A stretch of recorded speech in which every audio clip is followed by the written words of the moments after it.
বন্ধুরা আজ ফাইনাল টি-20 বিশ্বকাপ 2024-এর আজ ফাইনাল ম্যাচ ভারত বনাম দক্ষিণ আফ্রিকা। রাত 8টায় এই ম্যাচটা বারবাডোসে খেলা হবে। একটাই মূলমন্ত্র যে করে হোক এই ট্রফিটা আমাদের জিততেই হবে।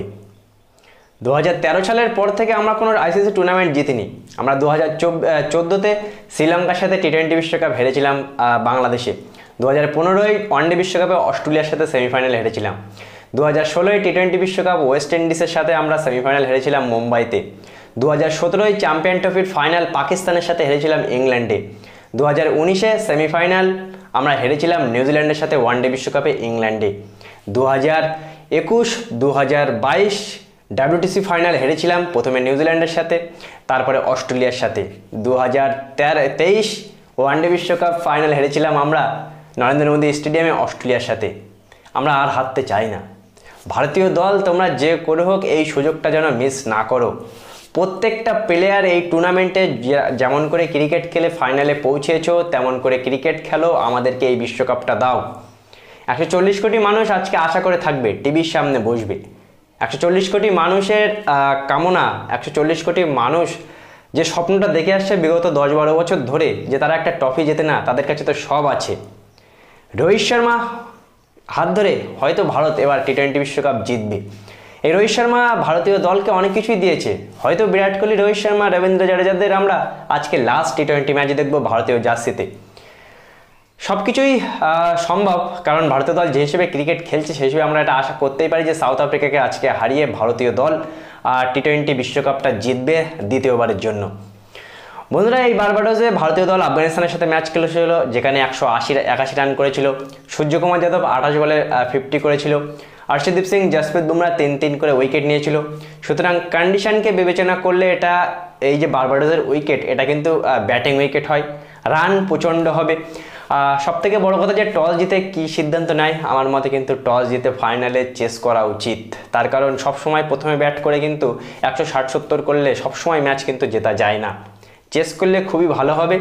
আর প্লেইং ইলেভেনে যেই খেলুক, বিরাট কোহলিকে ওপেনিং করাবে কিনা বা শিবম দুবেকে খেলাবে কিনা, এটা কনফার্ম যে বন্ধুরা প্লেইং ইলেভেনে কোনো পরিবর্তন হবে না। তোমরা এটা লিখে রাখো যে প্লেইং ইলেভেনে কোনো পরিবর্তন হবে না, তার কারণ ভারতীয় দল প্লেইং ইলেভেনে তেমন কোনো পরিবর্তনে বিশ্বাস করে না। সেম প্লেইং ইলেভেন খেলুক, সেম জজবা নিয়ে খেলুক, কিন্তু একটাই মূলমন্ত্র হওয়া উচিত আছে আমাদের টিমের, যে করে হোক 140 কোটি মানুষের মুখে হাসি ফোটাতেই হবে।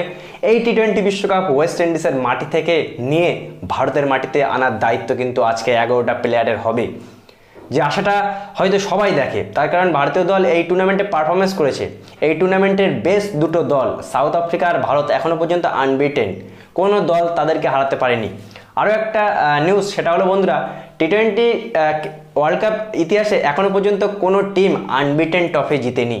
আজকে যদি ভারত জেতে তাহলে তারা আনবিটেন, আজকে যদি সাউথ আফ্রিকা ভারতকে হারিয়ে দেয় তারাও কিন্তু আনবিটেন থেকে যাবে, মানে একটাও ম্যাচ না হারে টুর্নামেন্ট জেতার। 2013 সালে চ্যাম্পিয়ন ট্রফি ভারত জিতেছিল, প্র্যাকটিস ম্যাচ থেকে শুরু করে একটাও ম্যাচ কিন্তু ভারত হারেনি, ভারত ওই টুর্নামেন্টটা জিতেছিল। আজকেও কিন্তু ভারতের হাত কাছে এই প্রায় 11 বছর পর আরও একটা সুযোগ থাকবে যে বিনা কোনো ম্যাচ হেরে টুর্নামেন্ট জেতার। রোহিত শর্মা, বিরাট কোহলি, হার্দিক পান্ডিয়া, সূর্যকুমার যাদব, ঋষভ পান্ত, আমাদের বোলাররা সবাই কিন্তু আজকে সবাইকে ভালো ক্রিকেট খেলতে হবে। আমরা অনেক ফাইনাল হেরেছি, আমরা অনেক সেমিফাইনাল হেরেছি, আর না এনাফ, আজকে আমাদের জিততেই হবে, এটাই মূলমন্ত্র হওয়া উচিত।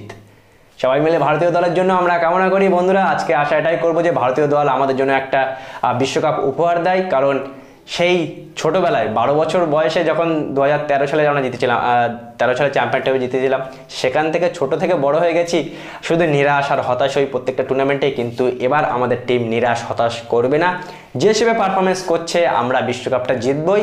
ওয়েস্ট ইন্ডিজ থেকে বিশ্বকাপ নিয়ে আমরা ভারতের মাটিতে আসবই। জয় হিন্দ, বন্দে মাতরম, জীবন লাগিয়ে দাও ভারতীয় দল। এই টি-20 বিশ্বকাপটা আমাদের যে করে হোক জিততে হবে।